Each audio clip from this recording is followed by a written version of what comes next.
கத்தாரில் எரிவாயு ஆலையில் ஏற்பட்ட தீ விபத்தில் தமிழ்நாட்டைச் சேர்ந்த 3 இளைஞர்கள் உட்பட 12 இந்தியர்கள் பலியான சோகம்.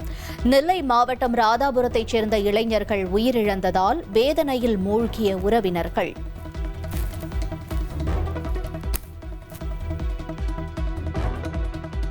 சட்டப்பேரவையில் ஆளுநர் உரைக்கு நன்றி தெரிவிக்கும் தீர்மானம் மீதான விவாதத்தில் முதல்வர் விஜய் பதிலுரை வழங்கினார்.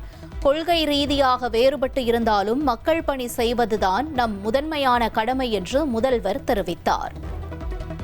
கொள்கை ரீதியாகவும் நிலைப்பாடு ரீதியாகவும் வேறுபட்டு இருந்தாலும் மக்கள் பணி செய்வதுதான் நம்ம எல்லாருக்கும் பிரைமரியா இருக்கிற ஒரே எய்ம். அந்த வகையில தான் நம்ம எல்லாருமே நம்ம மக்களால் அங்கீகரிக்கப்பட்டு சட்டமன்றத்திற்கு வந்திருக்கிறோம். அதனால நாம கருத்தால் வேறுபட்டாலும் மக்கள் சேவை என்ற நோக்கத்தில் நம்ம மாநிலம் சார்ந்த விஷயங்கள்ல நாம எல்லாரும் ஒன்றிணைந்து பயணிச்சா நம்ம தமிழ்நாடு என்னைக்கும் எதிலையும் முதன்மை மாநிலமாக திகழும். சட்டமன்ற தேர்தலில் தமிழக வெற்றிக் கழகத்திற்கு வாக்களித்து ஆட்சியில் அமர வைத்த தமிழக மக்களுக்கு முதல்வர் விஜய் நன்றி தெரிவித்தார். தாம் போட்டியிட்டு வெற்றி பெற்ற பெரம்பூர் மற்றும் ராஜினாமா செய்த திருச்சி கிழக்கு தொகுதி மக்களுக்கும் அவர் நன்றி கூறினார். நம்மளை சட்டமன்ற உறுப்பினராக தேர்ந்தெடுத்த பெரம்பூர் தொகுதி மக்களுக்கு நம்மளோட நெஞ்சார்ந்த நன்றிகள். அதே மாதிரி ராஜினாமா பண்ணிட்டாலும் நம்மளை தேர்ந்தெடுத்த திருச்சி கிழக்கு மக்களுக்கும் இந்த மன்றத்தில் நம்மளோட நன்றியை பதிவு செய்கிறோம்.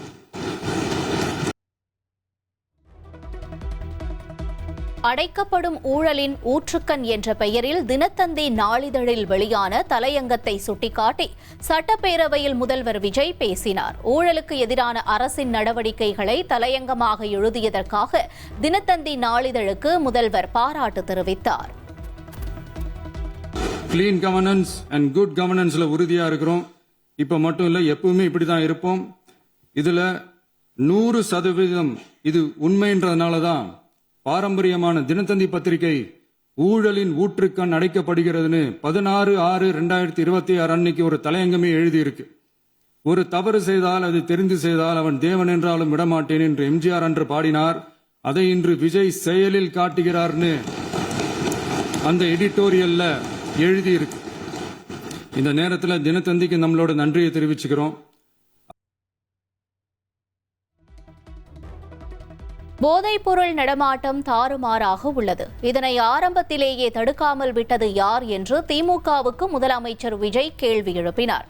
கடந்த ஆட்சியில் நடந்த சம்பவங்களுக்கு இப்போதுதான் விடை காண்கிறோம் என்றும் அவர் தெரிவித்தார். போன ஆட்சியில் நடந்ததுக்கெல்லாம் இப்பதான் விடையை கண்டுபிடிக்கிறோம். நம்ம ஆட்சியில்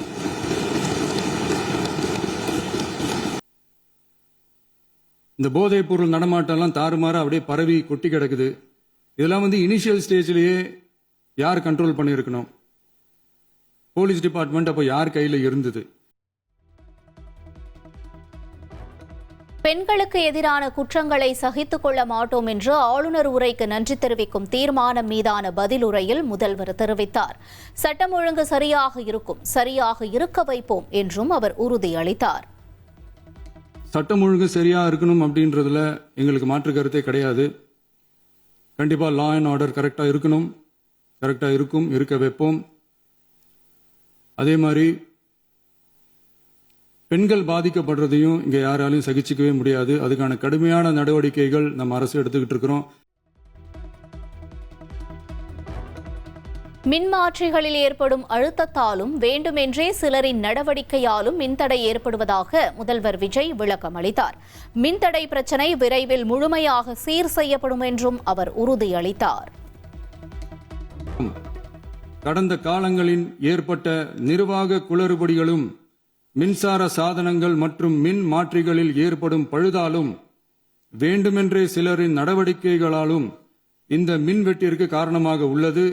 மின் விநியோக மீட்பு நடவடிக்கைகளை ஒருங்கிணைப்பதற்காக எதிர்பாராமல் இரவு நேரங்களில் ஏற்படும் மின் தடங்களை விரைந்து சரி செய்வதில் 10 உயர்மட்ட கண்காணிப்பு குழுக்கள் மற்றும் 125 சிறப்பு மின் தடை நீக்க ரோந்து வாகனங்கள் வழங்கப்பட்டு 24 மணி நேரமும் கண்காணிக்கப்படுகிறது. கூடுதலாக தற்போது 77 புதிய மின் தடை நீக்க மையங்களும் உருவாக்கப்பட்டுள்ளன. விரைவில் இந்த மின்வெட்டு நிலைமை அறவே நீக்கப்படும். கண்ணை மூடிக்கொண்டு மத்திய அரசை எதிர்க்க மாட்டோம் என்று சட்டப்பேரவையில் முதலமைச்சர் விஜய் கூறினார். நீட் தேர்வு வேண்டாம், மும்மொழி கொள்கையை ஏற்க மாட்டோம் என்பதே தாவேக அரசின் நிலைப்பாடு என்றும் அவர் விளக்கம் அளித்தார். தற்போதைய ஒன்றிய அரசு சார்ந்த கட்சியுடன் அரசியலில் கொள்கை அளவில் நேர் எதிராக நிக்கிறவங்க தான் நாம. அதே சமயத்தில் எதுக்கெடுத்தாலும் கண்ணை மூடிக்கிட்டு ஒன்றிய அரசோட மோதல் போக்கை விரும்புறவங்க நாம இல்ல. நமக்கு எப்பவுமே தமிழகத்தின் வளர்ச்சி மட்டும்தான் முக்கியம். எதிர்த்து பேசினால்தான் எதிர்க்கட்சி என்று ஒரு சிலர் நினைப்பதாக சட்டமன்ற எதிர்க்கட்சித் தலைவர் உதயநிதியை முதல்வர் விஜய் விமர்சித்தார். ஒவ்வொரு வீட்டில் இருப்பவர்களின் இதயத்தில் இடம் பிடித்ததால் முதல்வரானதாகவும் அவர் தெரிவித்தார். எதிர்த்து பேசினாதான் எதிர்கட்சின்னு ப்ரூவ் பண்ண முடியும்னு நினைச்சுக்கிட்டு பேசின எதிர்கட்சியை சேர்ந்த எதிர்கட்சி தலைவர் உள்ளிட்ட மாண்புமிகு உறுப்பினர்களுக்கும் வணக்கமும் நன்றியும். ஒவ்வொரு வீட்டில் இருக்க ஒவ்வொருத்தரும் நம்மள அவங்க வீட்டில் ஒருத்தனா ஏத்துக்கிட்டது தான் நமக்கு கடவுளும் மக்களும் தந்த மிகப்பெரிய வரம்.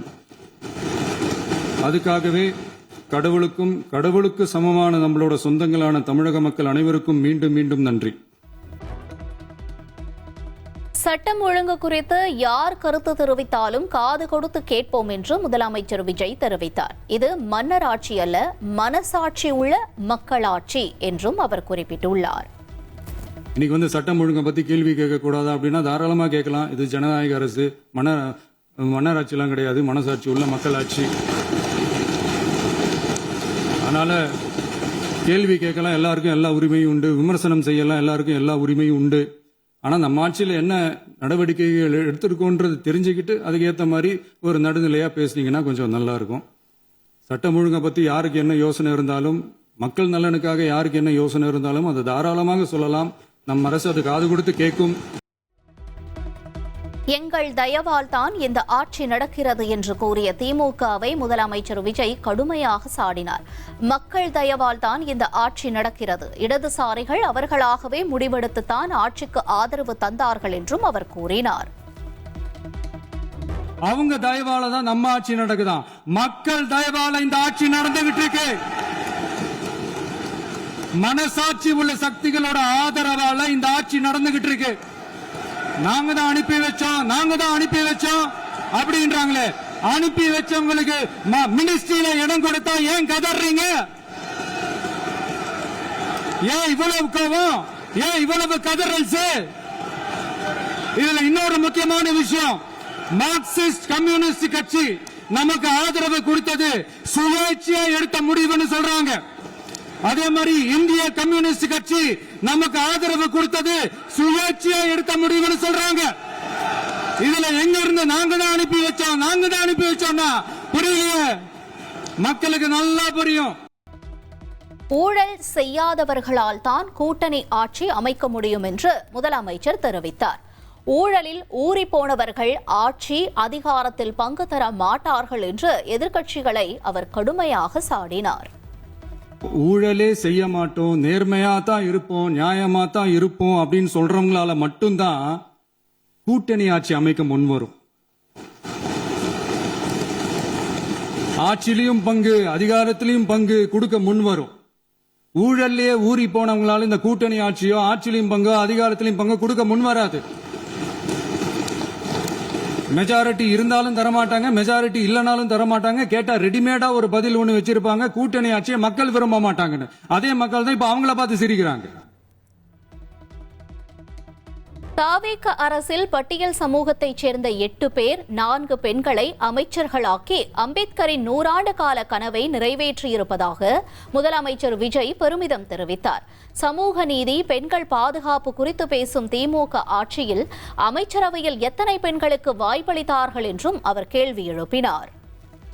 நம்ம பட்டியலின சகோதரர்களுக்கு எத்தனை அமைச்சர் பதவி கொடுத்தீங்கன்னு கொஞ்சம் சொல்ல முடியுமா? ஆனா நம்மளுடைய அரசுல 8 அமைச்சர் பதவிகள் யாருக்கு? நம்ம பட்டியலின சகோதரர்களுக்கு. எல்லாம் நம்ம அண்ணன், நம்ம தம்பி, நம்ம தங்கச்சிங்க. அண்ணல் அம்பேத்கர் அவர்களுடைய கிட்டத்தட்ட 100 ஆண்டு கால கனவு இப்ப நிறைவேறி இருக்கு. பெண்களோட பாதுகாவலர் நாங்க தான் அப்படின்னு சொல்லிக்கிறவங்கள கேட்கிறேன், எத்தனை பெண்களுக்கு அமைச்சர் பதவியில இடம் கொடுத்தீங்க கொஞ்சம் சொல்ல முடியுமா? எங்க அரசுல 4 சகோதரிகளுக்கு அமைச்சர் பதவி கொடுத்திருக்கிறோம். கட்சி தொடங்கி முதல் தேர்தலிலேயே தனித்து போட்டியிட்டு தாவேக 35% வாக்குகளை பெற்றதாக முதலமைச்சர் பெருமிதம் தெரிவித்தார். சாதி மதம் பணத்திற்காக வாக்களிக்கும் கலாச்சாரத்தை உடைத்துள்ளோம், வாகை சூடும் வரலாறு திரும்பியுள்ளது என்றும் அவர் கூறினார். மக்கள் நம்மள தெளிவா புரிஞ்சுகிட்டதாலையும் நம்ம டிவிகே தோழர்களோட உழைப்பாலையும் நாம 35% வாக்குகளை வாங்கினோம். 1,72,00,000 வாக்குகளோட தமிழ்நாட்டிலேயே தனி பெரும் கட்சியா வந்தோம். இந்த 2026 தேர்தலில் யாராலும் உடைக்கவே முடியாதுன்னு சொன்ன மதத்தை உடைச்சோம், சாதியை உடைச்சோம், முக்கியமா காசு கொடுத்து ஓட்டு வாங்குற ஒரு நச்சு கலாச்சாரத்தையே சுக்கு நூறா தூள் தூளா உடைச்சிருந்தோம். டாஸ்மாகில் கட்சி நிதி என்ற பெயரில் லஞ்சம் பெற்றதாக முதலமைச்சர் பேசியதற்கு சட்டப்பேரவையில் திமுக உறுப்பினர்கள் கடும் எதிர்ப்பு. ஆளும் கட்சி மற்றும் எதிர்க்கட்சி உறுப்பினர்கள் நீண்ட நேரம் எழுந்து நின்று வாக்குவாதத்தில் ஈடுபட்டதால் பேரவையில் சலசலப்பு. அந்த வாய்ப்பை நீங்கள்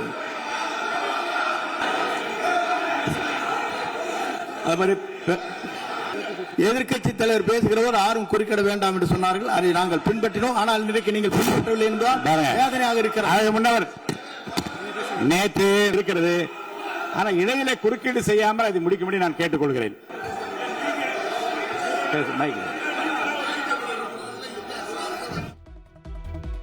டாஸ்மாகில் கட்சி நிதி வசூலிக்கப்பட்டதாக முதலமைச்சர் பேசியதற்கு எதிர்ப்பு தெரிவித்து சட்டப்பேரவையில் இருந்து திமுக வெளிநடப்பு. ஆதாரமில்லாமல் முதலமைச்சர் குற்றம் சாட்டுவதாக முழக்கமிட்டதால் சட்டப்பேரவையில் சலசலப்பு. இதுல எங்க இருந்து நாங்க தான் அனுப்பி வச்சோம்னா புரியல, மக்களுக்கு நல்லா புரியும், எல்லாத்தையும் தெளிவா பார்த்துக்கிட்டு இருக்கிறாங்க.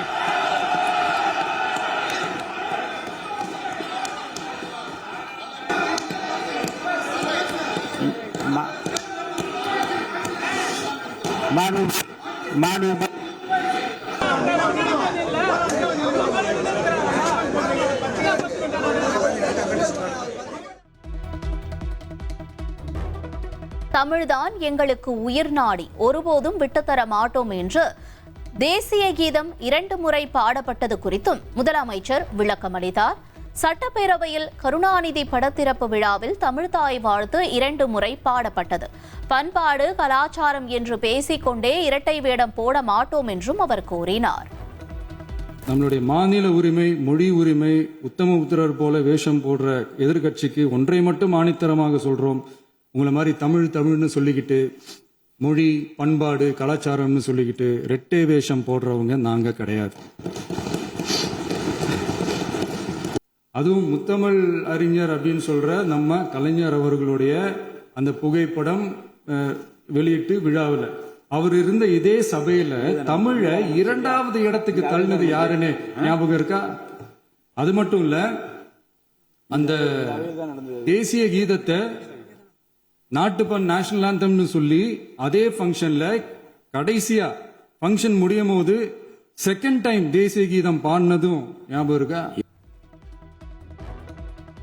ஷூட்டிங்கிலிருந்து நேராக சட்டசபைக்கு வந்துவிட்டதை போல சிலர் பேசுவதாக முதல்வர் விஜய் தெரிவித்தார். எதிர்க்கட்சிகளுக்கு பிடித்த மாதிரியே அது ரியல் அல்ல, ரீல் என்றும் அவர் கூறினார். நாம ஏதோ ஷூட்டிங்ல இருந்து நேரா வந்து சிஎம் ஆன மாதிரியே சில பேர் ஒரு இமேஜ் கிரியேட் பண்றாங்க. அவங்களுக்கு அவங்க ஆசைப்படுற லாங்குவேஜ்லயே சொல்றோம், அது வெறும் ரீல் தான், ரியல் கிடையாது. ஒரு சாதாரண நடிகனாக நம்ம கெரியர் தொடங்குச்சு. அப்புறம் அப்படியே சின்சியரா உழைச்சி மேல வந்தோம். நம்ம கெரியர்ல நாம மேல வந்ததுக்கு இந்த விஜய் ஒருத்தன் மட்டுமே காரணம் இல்ல, அவனோட உழைப்பு மட்டுமே காரணம் இல்ல. இந்த விஜயோட உழைப்புக்கும் உயர்வுக்கும் பின்னாடி இருக்கிற ஒட்டுமொத்த தமிழ்நாட்டு மக்களோட அன்பும் அரவணைப்பும் தான் காரணம்.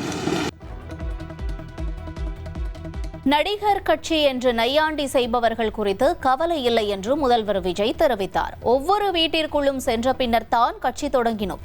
மக்கள் தங்கள் பிள்ளையாக, அண்ணனாக, தம்பியாக தம்மை ஏற்றுக்கொண்டதாகவும் அவர் கூறினார்.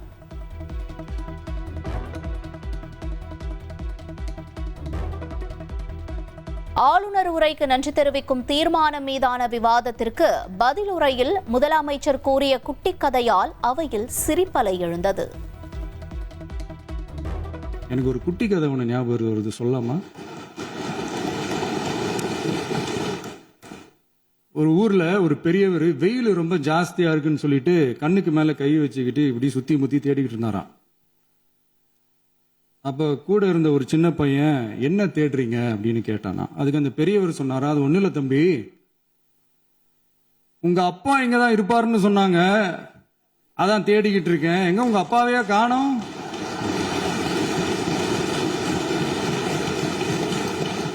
இல்லங்க, எங்களுக்கும் நக்கலா நையாண்டியா சம்பந்தம் இல்லாத குட்டி கதை இதெல்லாம் எங்களுக்கும் பேச தெரியும். திரைப்படங்களில் ஊழல் எதிர்ப்பு, கல்வி, அரசியல் குறித்து பேசியதாக முதல்வர் விஜய் தெரிவித்தார். அரசியல் பேசியதாலேயே தமது படங்களுக்கு பல்வேறு எதிர்ப்புகளை சந்தித்ததாகவும் அவர் கூறினார். நம்மளோட திரைப்படங்கள்ல நம்மளால முடிஞ்ச வரைக்கும் ஊழல் எதிர்ப்பை சொன்னோம், சமூக நீதியை சொன்னோம், கல்வியை பத்தி சொன்னோம், அரசியலை பத்தி சொன்னோம். அரசியலை பத்தி பேசுனதுனால நம்ம படங்கள் சந்திச்ச இதுவரைக்கும் சந்திக்கிற பிரச்சனையை பத்தி எல்லாருக்குமே தெரிஞ்சதுதான். 1990களில் ரசிகர் மன்றமாக இருந்தபோதே மக்களுக்கு துணையாக நிற்க ஆரம்பித்தோம் என்று முதல்வர் விஜய் கூறினார். நற்பணி மன்றமாக, விஜய் மக்கள் இயக்கமாக, மக்களோடு மக்களாக உடன் நின்றோம் என்றும் அவர் தெரிவித்தார். கல்விக்கு உதவுவது உள்ளிட்ட பல்வேறு சமூக சேவையை செய்த பின்னர் அரசியல் கட்சி தொடங்கியதாக முதல்வர் கூறினார். வெள்ளம், கொரோனா காலத்தில் மக்களுக்கு துணையாக நின்றதாக அவர் தெரிவித்தார். போதுல ஆரம்பிச்ச விஜய் மக்கள் இயக்கம் வழியா நம்மளோட மக்கள் நல பணிகளை எக்ஸ்டெண்ட் அண்ட் எக்ஸ்பேண்ட் பண்ணிக்கிட்டே வந்தோம். கல்விக்கு துணையா இருந்தோம், சோசியல் சர்வீஸ் செஞ்சோம், வெள்ள நிவாரணத்துல துணையா இருந்தோம், கொரோனா காலத்துல மக்களுக்கு தோள் கொடுத்தோம். விலையில்லா விருந்தகம், குருதியகம், முட்டைப்பால் ரொட்டி திட்டம், விழியகம், பயிலகம், நூலகம், இப்படி பல வழியில மக்களுக்கு துணையா இருந்தோம். அரசியல் கட்சி தொடங்கும் முன்னரே ஈழத் தமிழர்களுக்காக போராட்டம் நடத்தியதாக முதலமைச்சர் விஜய் தெரிவித்தார். ஜல்லிக்கட்டு போராட்டம், மீனவர்கள் மீதான தாக்குதலுக்கு எதிரான போராட்டங்களை முன்னெடுத்ததாகவும் அவர் கூறினார். 2008 ஈழத் தமிழருக்கு ஆதரவா உண்ணாவிரதம் போராட்டம் செஞ்சோம். போர் முடிவுக்கு வரணும், நம்ம தொப்புள் கொடிய உறவுகளான ஈழத் தமிழர்களுக்கு பாதுகாப்பான நிம்மதியான ஒரு வாழ்வு கிடைக்கணும்னு அன்னைக்கே கோரிக்கை வச்சோம். ஸ்டெர்லைட் போராட்டத்தில் பாதிக்கப்பட்டவர்களை சந்தித்து ஆறுதல் கூறியதாக முதல்வர் விஜய் தெரிவித்தார். கல்வி விருதுகள் வழங்கினோம். விஜய் மக்கள் இயக்கமாக இருந்தபோதே உள்ளாட்சி தேர்தலில் போட்டியிட்டு வெற்றி பெற்றோம் என்றும் முதல்வர் கூறினார். 2011 நாகப்பட்டினத்தில் மீனவர் பிரச்சனைகளுக்கு ஆதரவாக ஒரு பெரிய பொதுக்கூட்டம் நடத்தினோம். மீனவர்கள் மீதான தாக்குதலை கண்டிச்சு பேசி அதில் நம்மளோட எதிர்ப்பை பதிவு செஞ்சோம். 2017 ஜல்லிக்கட்டு போராட்டத்தில் தமிழர் பண்பாட்டு உரிமைக்கான நம்மளோட ஆதரவை தெரிவித்தோம். 2018 ஸ்டெர்லைட் போராட்டம், துப்பாக்கி சூட்ல பாதிக்கப்பட்ட நம்ம சொந்தங்களை நேர்ல சந்திச்சு ஆறுதல் சொன்னோம். சோஃபா மாடல் என்ற திமுகவின் விமர்சனத்தை புரிந்து கொள்ளவே நீண்ட நாட்களானது. சட்டசபையில் பர்னிச்சர் பிசினஸ் செய்ய வேண்டாம் என்றும் முதலமைச்சர் கூறினார். ஈவில்ஸ் என்று டெவில்ஸ் பேசக்கூடாது என்றும் எதிர்க்கட்சித் தலைவர் உதயநிதிக்கு பதிலடி கொடுத்தார்.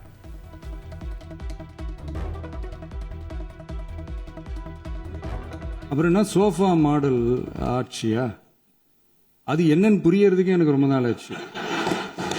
இந்த sofa set, table chair, teapoy, furniture பிசினஸ்லாம் வேற எங்க வெளியில போய் பண்ண சொல்லுங்க. அப்படி அந்த பிசினஸ் தான் பண்ணணும்னா நிறைய பிசினஸ் பண்ற மாதிரி வெளியில போய் பண்ண சொல்லுங்க, எங்க சட்டசபைக்குள்ள வேணாம். ஈவில்ஸ்னு டெவில்ஸ் பேசக்கூடாது.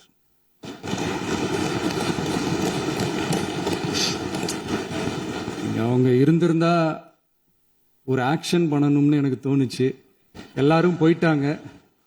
இல்ல பர்மிஷன் பண்ணலாமா? இப்பவும் பண்ணலாம், ஒன்றும் தப்பு இல்லை.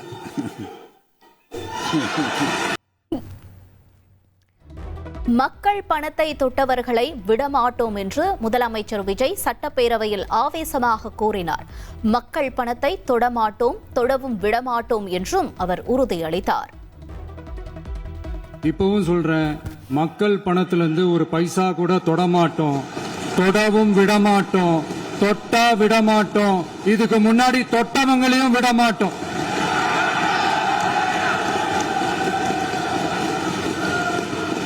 ஒவ்வொரு ஊழலா வெளியில வரும் போலயே ஒவ்வொரு வேஷமா கலைஞ்சிரும் போலயே இங்க இருக்கிற நிறைய பேரு நடுங்கி போய் இதுல நம்ம மேல அவதூறு வேற. தவேக அமைச்சர்கள் மற்றும் எம்எல்ஏக்களுக்கு மக்கள் பணிதான் தெரியும், மக்கள் பணத்தை சுருட்ட தெரியாது என்று முதல்வர் விஜய் கூறினார். கோயில் பணத்தை கொள்ளையடிக்க தெரியாது, கனிம வளங்களை கடத்த தெரியாது என்றும் அவர் தெரிவித்தார்.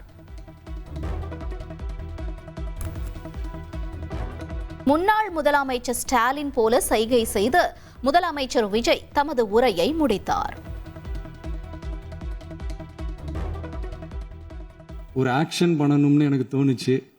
எல்லாரும் போயிட்டாங்க. இல்ல பர்மிஷன் பண்ணலாமா? இப்பவும் பண்ணலாம், ஒன்றும் தப்பு இல்லை.